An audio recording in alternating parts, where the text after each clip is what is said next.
Okay, camera is rolling. So, hey guys, welcome back to another episode of SISTARS. This week, we are going to be talking about conflict in friendship. Now, whether you handle your conflict with love or avoidance, we're going to find out how we do it. So, with that in mind, I'm going to flow right into our thought-provoking question. Okay. Are y'all ready? We're ready. You got a choice. Ready for my question? We're ready for your question. All right. We don't know what it is, guys, but we're ready. Have you ever stayed in a friendship longer than you should have? Don't make that face. I'm thinking. Have you? I won't say I don't think I've stayed in a friendship longer. Definitely a relationship longer. Okay. I would say yes. Yes. Yes. Because you have the buckets, seasons, friends for a reason, season and a lifetime. Yeah. And so sometimes you put the people who are in a reason into the lifetime bucket. Yeah. And you don't know when that reason comes to an end or that season comes to an end. Yeah. And it gets kind of awkward between the two. Just like, it was great, but then it's not great anymore. And it's kind of like fizzle out. So it's like we automatically just parted ways amicably. Okay. But it should have ended a long time ago, kind of thing. Okay. So it's more avoidance of ending the friendship because we knew the season was over. So you both knew? Kind of sort of, yeah. Okay. Interesting. I don't think I've ever ended a friendship. I think I've just kind of let people fall off. And So you just stop texting. You stop calling. Right. Stop going to lunch. everybody. Remind me. Okay. I need no text to keep texting you. because like What my she'll just be like a year later, will you stop texting me? I thought it was over. No, I'm sorry. I still love you. Can we go to lunch? Yes. No. She's like, it's over. you're deleted on the You are deleted. Yes. new phone. Who is this? Okay, I have another question. So when conflict came in the friendship, did you fight for the friendship or did you just fight? No. You didn't fight for it? No. Did you fight? No. You didn't do I'm nothing. not gonna So yeah, I gotta keep texting you. She just gonna shut it down. What are you fighting for? If you already know you're not supposed to be in my life, what am I fighting for? But what if we just had a disagreement? Right. Not like what if I never mind, I ain't gonna say that. But I'm saying, what if it's just a disagreement and we just don't see eye to eye? Would you fight for the friendship? If it was just a disagreement, yes, because I feel like we should be able to talk to each other, woman to woman, and say, okay, here's your point of view, here's my point of view. Let's agree to disagree. That part. You know what I'm saying? Yeah. And then just take it from there. But if you know that Why are you picking up the mask? it's always Right. I'm kind of scared. No, I have to. This is a mask drop moment for me because you just presented a question that triggered something for me. Okay. Where I didn't know I had a conflict with one of my dearest friends. She was a sister. And I didn't know that it was the end. So the reason, season or otherwise, I didn't know that the season had come to an end or was coming to an end, that grace had lifted. So the conflict that we had, she ended it. I thought, hey, I'll give her some time. Mm-hmm. And honestly, it started from miscommunication that led to misunderstandings, and it got really messy. And messy for really no good reason. It was literally at the base of it, I think it was misunderstanding, like I said, miscommunication that turned into a really big misunderstanding. And in that, I know that I hurt her, but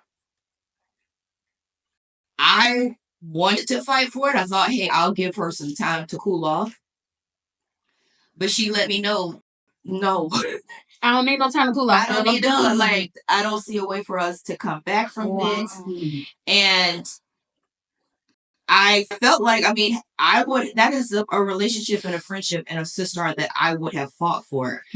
Interestingly enough, at the time that relationship and friendship was ending, I was already connected with you all, and definitely more so with you. But it all kind of happened around the same time. And I went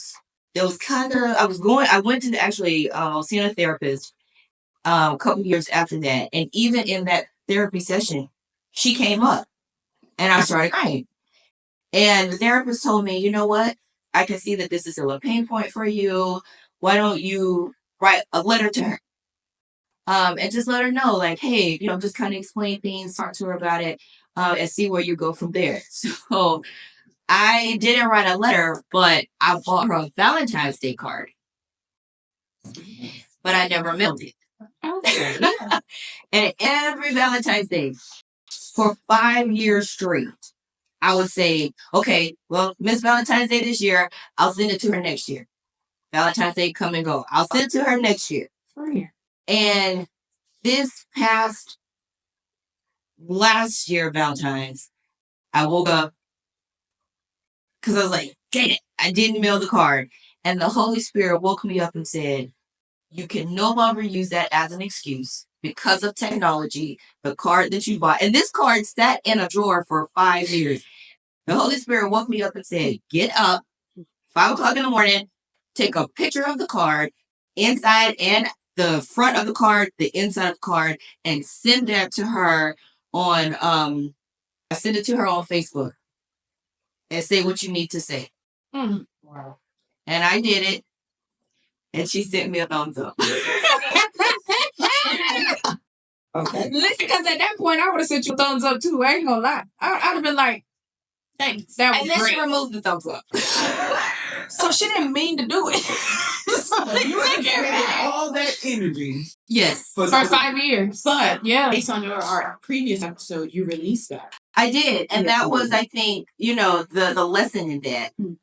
And what's again interesting is that even after all this time, she meant so much to me. She was very close to me. I miss her dearly, even still to this day. But she recently got married last November, and we were at a restaurant, and I was telling Lucian and Rebecca about it, and I started crying because I'm like, you know what, this is something that she's always wanted, and I'm sorry that I can't be there for her. And I was like going through all this, and Rebecca looked at me and said, you need to let that go. Miss Shocker herself. Shocker. You stuck it right on up, My God. Well, because, I guess I've been on the other end of the spectrum, like the friend. I was just thinking about it as you told the story. It reminded me of something that happened quite recently where not to say that you were not a true friend, but in my eyes, the person I thought was a friend was not actually a friend.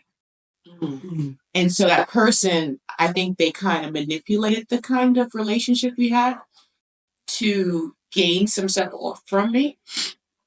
And when the truth came out about that friendship, quote unquote friendship, it hurt because it's like I expended my time, my energy, like my resources, opened up my doors, was friendly, trying to be friendly. Because, you guys have said on multiple episodes, I'm not the welcoming one of the group. So if I am friendly to somebody, I didn't say go offer out your friendliness to everybody. I said offering us. We the friends, okay? But you understand what I'm getting. I do. You were trying to show yourself. I was trying to show myself friendly, and this person to my face blatantly we had a disagreement, and I don't even know how the disagreement came about, but they blatantly just pretty much put me in my place or let me know exactly what was the motive behind friendship. And it hurt. It stung because it's like all the time. And I went back and I pretty much went back in time and started looking at every conversation that we had. And it was just like, wow, this is what it was all about the whole time. But at the same time, I was just like, Thank you. Now I don't have to deal with this anymore. I know where you stand. You know where I stand. You go your way. Let the Lord bless you and keep you. I'm gonna go my way, and the Lord bless me and keep me. If we cross paths again, that's fine. No heartache, no problems with you. But however, there's a boundary. Yeah. Yes. Yeah. And to you, I'm just saying that you showed yourself friendly. She's like, it's not, we're done. We're done. So there's a boundary. Thank you so Yes. much. I know where you stand. I know where I stand. Let's go our separate ways. Yeah. So then, how do you deal with if you have a sister circle? Everybody was tight at one time, but one sister fell out with another sister. Ease. Do you try to fix those two, or do you just say, Ain't it "I ain't in it"? Switzerland? I don't know, because this kind of happened to me when I was in college. And I feel What was in college? man, the way the friendships just hit. Yeah. But there was a friend group. The one friend fell out with me, and then everybody kind of fell out. Like everybody went with them, and it was just like, what is that? I thought we were all friends. I thought we were all friends. Matter of fact, you lived with me. Like, you live with me. So we gonna come in the house and not sit in the common area together no more. We not gonna watch America's Top Model together no more. Like, what's happening? Right. Another fan group. One decided she didn't really care for me. The other two, one of them I'm still cool with to this day, but the other one never said nothing. So the Switzerland one really hurt. Like, I don't like the Switzerland stuff. Like, pick a side, bro. I hate to say pick a side, but it's like, if you don't pick a side, make it clear that you're not picking sides. I love you. I love her. Yes.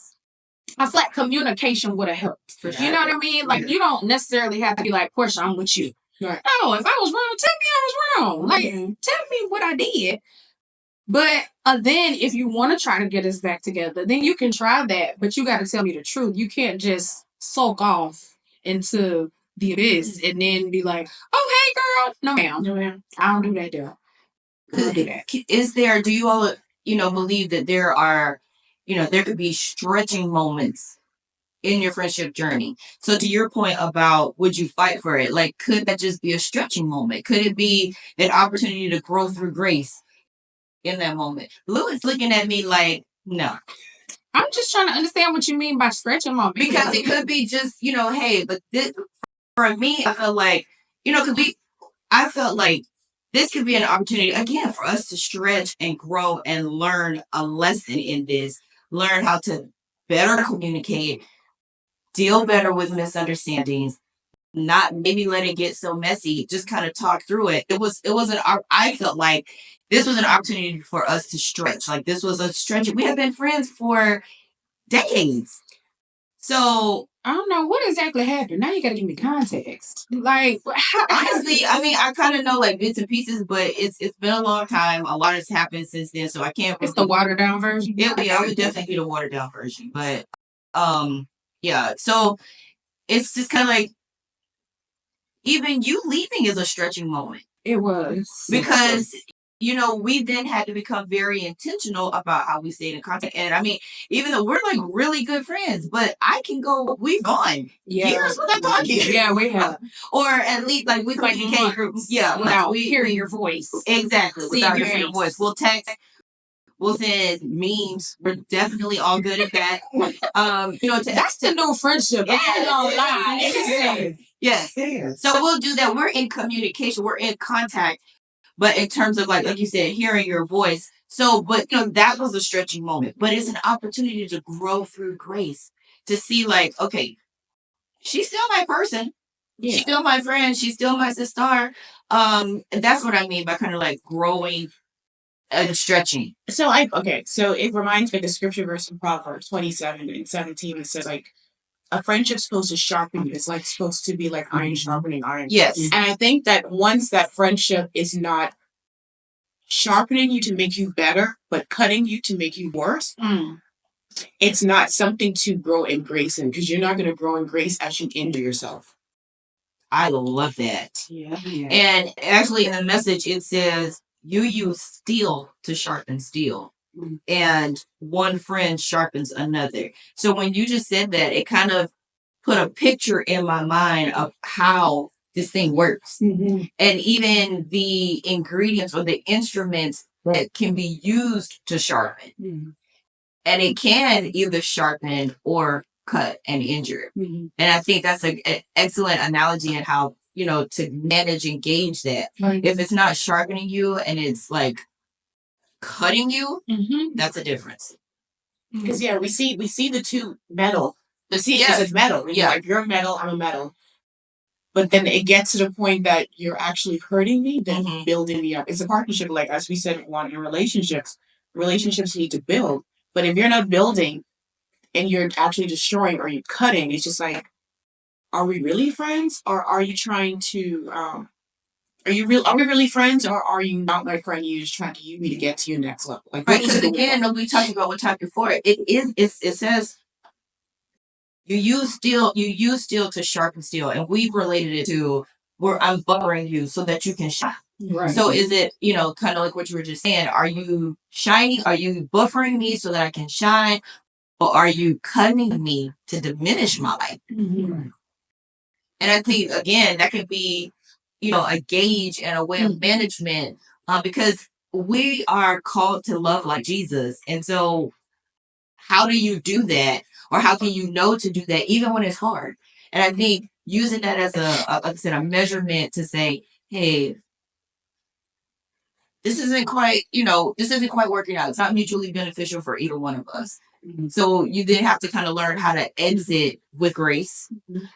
I don't think that, and I think if more people did that, I don't think people would, but because that's kind of, is that realistic to say, hey, let's have a sit down conversation and break up as friends? No, because if you break up with me, my friend, you got to come see me. Yeah.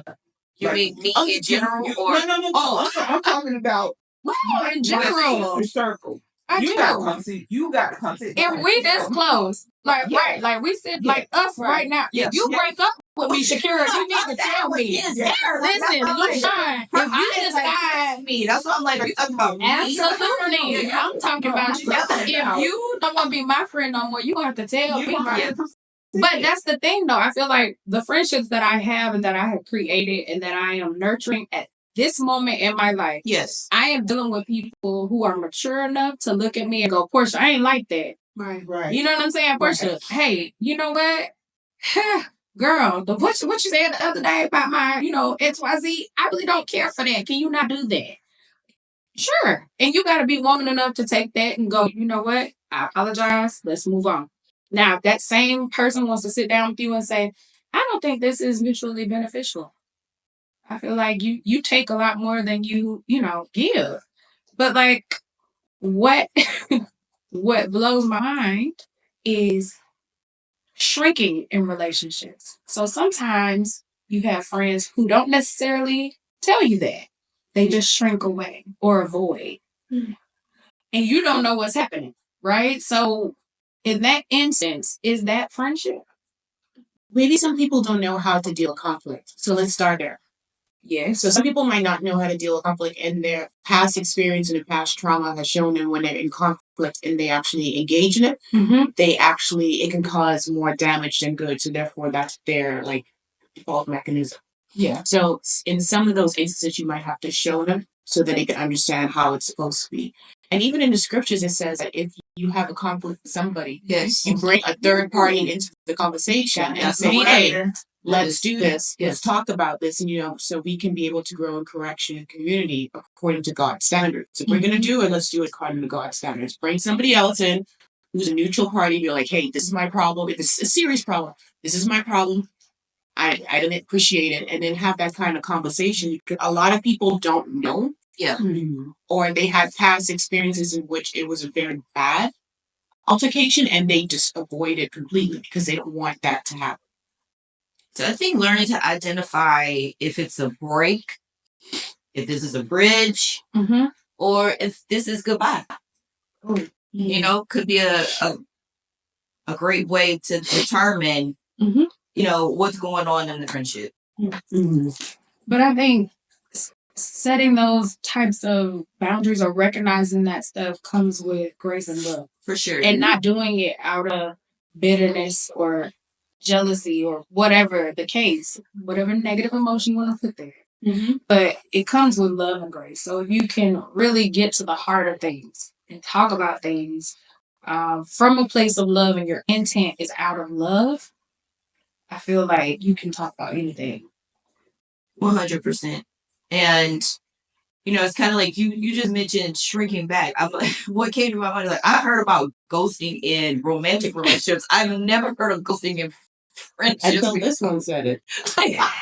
She was like, I would not talk to you. You're not talking to me.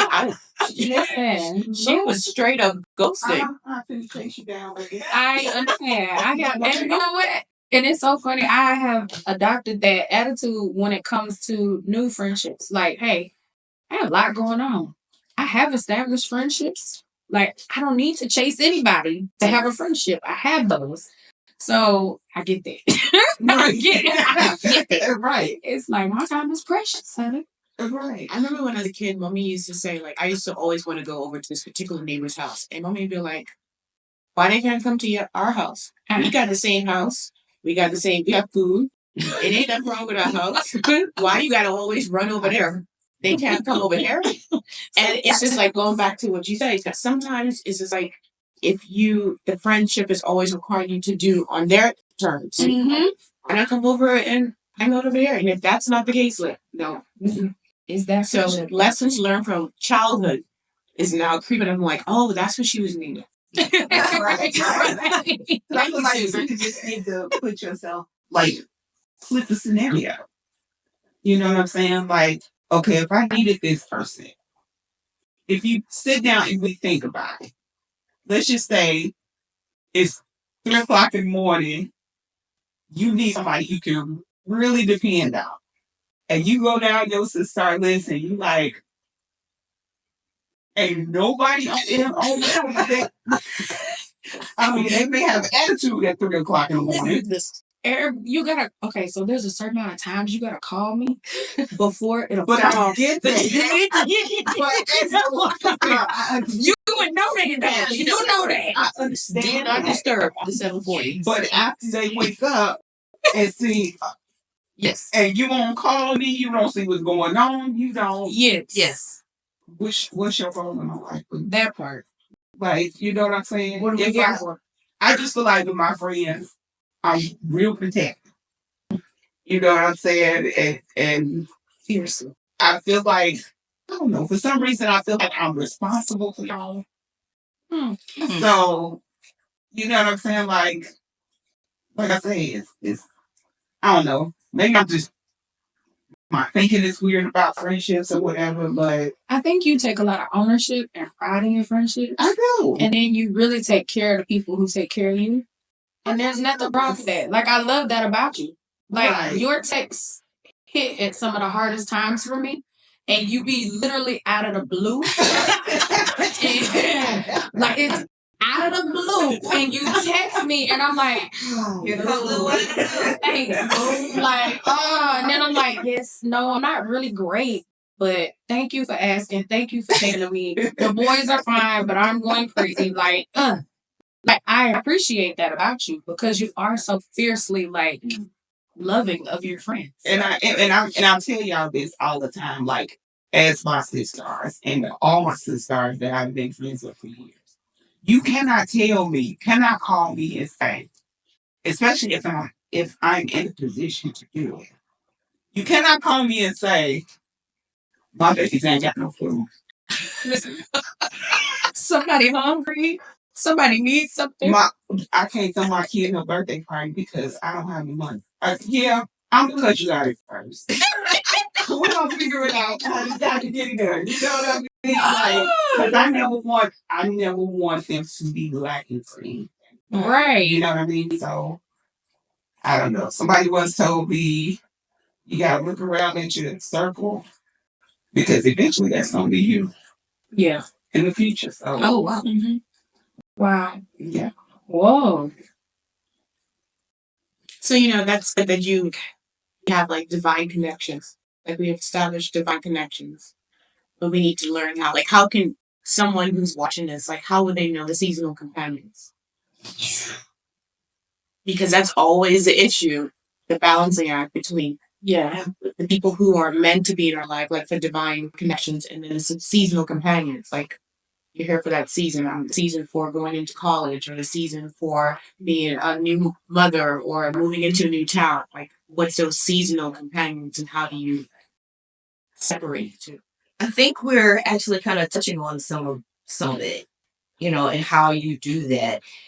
And, those stars that are watching, we want you all to comment and just, let us know what your thoughts are on this. If you've been able to identify with any of these situations and how you do that measurement. Like, what does that look like for you in your life and your friendships? But I will say this, it's kind of got me thinking, just kind of going back to that friendship that was lost. How do y'all feel about those, or how would you feel? Let me see what way I want to ask this. It's like honoring and giving honor to what the friendship gave you, even though it's done. It's done. It's over. But there were good times, right? Yeah. So how would you honor, if you can think of like one relationship that or friendship that ended? How would you honor that, and what did you feel like that friendship gave you? Oh, child. I guess for my friends in college, because Portia and I pretty much have the same story. I guess it's the same kind of story for anyone who went off to college. That kind of scenario. It's one of those. Like, it's just like that happens. And one thing I can say is that in that friendship, before I was part of that friend group, I was very tomboyish. But because of that friend group, it caused me to go into like a graceful era. So to keep on with what was taught, what was learned during that season has helped me throughout the rest of my life. So by maintaining those good pieces of it and acknowledging where it came from, like giving the props to those individuals, I think is necessary to show that that was very valuable season of friendship. I love that. Ooh, okay. All right, I found it. So for me, I got to give him props, cause man, okay, so that particular friend group, where even the girl who lived with me, so I came from Alabama, went to school in Arizona. That means I was around people from California, Arizona, Texas. Their mentality, their mindset was different than my Alabama thought process. Whether it came to religion or life, it was, oh, meager means we're humble, but they were like, we going to Saks to go shopping. I'm like, I can't buy no pants out of here. Like, it's just a pair of jeans. Why we gotta go to Saks? And so it was, oh, I want me a Gucci belt, and and I'm like, why does the belt matter? Why is this belt so different? Oh, it is not. Like, I feel like they gave me my first dose of like better. You know what I mean? Like, even though I felt like I can't afford this, I probably could have if I tried, like if I acted like I wanted it. But that was the mindset that we talked about early on, not being good enough or thinking you're supposed to have. Yes. And so being around them, it helped kind of start the transition of my mindset when it came to bigger, better, nicer things. Right. So yeah, I'll give them that. Okay. Definitely. I think for me, it's just honoring the times that we had, like the memories of it all. Like, Yeah. You can sit back and think, like, I go through y'all college friends, you're like, what is that? So and so, and then that would lead to, oh, I remember that time. Yes. Mm-hmm. The good times. It's a good time. And I think that's it for me, just honoring that memory of the time we had, the good time that we had at the time that we had in the same, it's good. I love it. Our sisters who are watching, it is now at time in the episode where we have the Faithful Friends Challenge for the week. And for this one, I hope your experience is not like mine, but I want you to reach out to a friend that you've drifted away from and just simply text them, I miss you. Aww. Again, If it was toxic, don't do that. Don't do it. If it was a toxic friendship, don't do that. if you're going to do that this week, there is a bonus challenge if you're willing to do it. You can apologize if you need to, even if they didn't ask you to do it. It's just a little extra bonus that you can do to just kind of zhuzh up the challenge this week, because you never know. Sometimes reconciliation, it can start with just one soft, honest answer or sentence. Caveat: only if you want to be friends with them after the fact. Okay. If you don't, if you've been okay and life has flourished after the fact, let it go. But be very choosy with this. I miss you. I'm just saying. Yes. Right. Okay. So this is the challenge for the week. It has the caveats with Portia here. If you're going to do a modified version of it, feel free, go ahead to do that. But please drop in the comments if you are going to accept the challenge this week. I love that. I love that. So, sisters, as always, we thank you for joining us. We ask that you to subscribe, follow, share, like, call your people up, let them know, and join conversations with hashtag Sisters Are Faithful Friends. Sisters, arise and shine. We thank you for each week that you've been tuning in and rocking with us. As we keep showing up, we hope that you'll keep showing up, because friendship, it isn't always easy, but I can tell you it is worth it. And as we've discussed here before, iron actually does sharpen iron. And now that we know the difference between sharpening and cutting, we hope that you'll take that information with you throughout this week and throughout your friendships and your relationships. But even if you get a little spark from the iron sharpening the iron, you don't have to run away from it, because it can refine love. It can refine your honesty. It can refine your sisterhood. And that's what this show is really all about, because when sisterhood does get real, and trust me, because it's life, it will, God still can get the glory. Do you all agree? Agree. So join us next week as we seek to discuss sex, God, and the Christian woman. That part. That part. Let's go. Have a great week. Bye.